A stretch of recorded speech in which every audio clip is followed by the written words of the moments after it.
đã quay trở lại kênh Super TV. Hôm nay chúng ta sẽ chơi L Dodo. Đây, mình đã đầu đi map đô để bằng rồi các bạn ơi. Các bạn, map 88 mình đã bị kẹt. Nó đi, đây này, mình đã vỡ bùi. Đó. Ôi, mình được 20 ruby này. Ôi giời chất trời. Gì đây các bạn? 24. Thôi, Tổng cái ruby này. Sổ số đi. Sổ số đi anh em ơi. Nên tôi thích nhất là cái thùng ruby luôn nhé.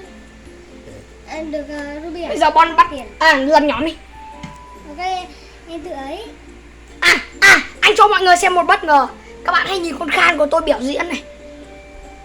Đây này, Khan nó nhanh tới mức mà các bạn không thể nhìn thấy luôn.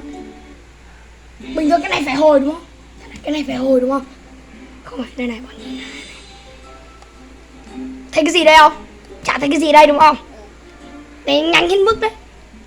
Đúng này, anh Khan này các bạn. 10 đời nhà tôi chữa cho Nhà Khan. tôi một đời. Chơi đi, chơi đi. Ok, Con chơi. Con chơi lâu này bằng. em chơi con này nhá. Làm gì con nào nào. Không có được à? Nhưng con Khan là không chết. Tên lửa đi. Nè. Một quả thực thân. Đây, bây giờ Bon Rồi em chọn tất cả con mạnh để chơi. đây lập nhóm, vào lập nhóm cho anh. Vào Khan cho anh. Anh Bi, các bạn ơi, anh Bi đang chơi bằng Không phải tay đâu, em đi. Ấn vào đây, xong ấn đi. ấn vào tiếp. Các Ấn bạn, cái này. các Ấn bạn cái này, ấn. chơi. Đâu bây giờ, quay lại. Các bạn. Các bạn hủy xuất trận Khan đi. Ơ sao em không được nói?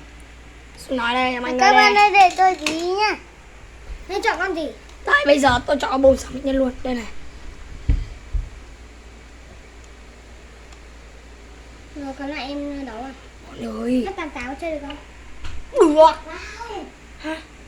Có cả cái chú gì là đã siêu giỏi ấy. Đừng, một phát chết luôn đấy, tiến tạch đi.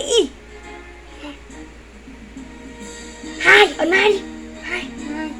Mày ấy, bọn không thể nào thắng được đâu. Một nhanh lên.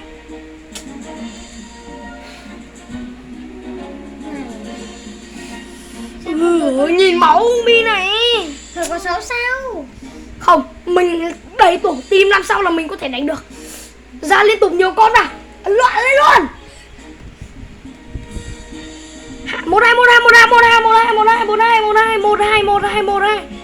Anh em lên luôn này.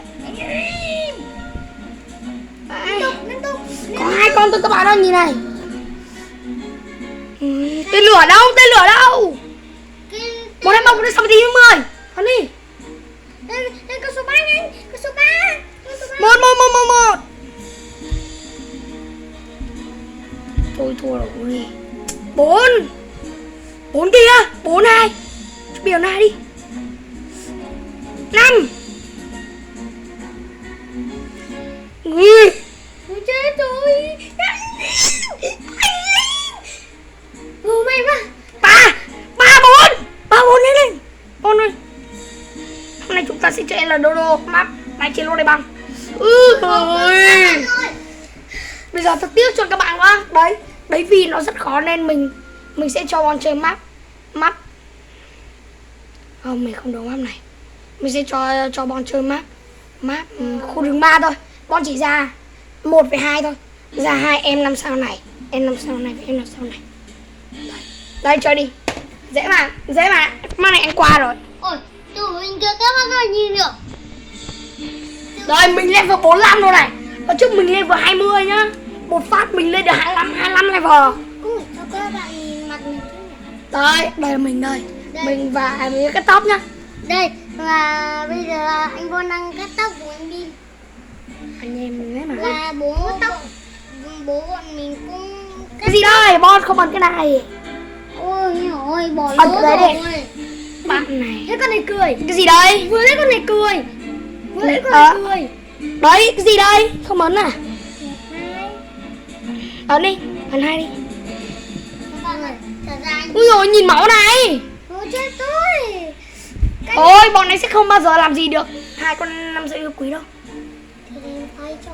Giấu bọn mình ở trên đá.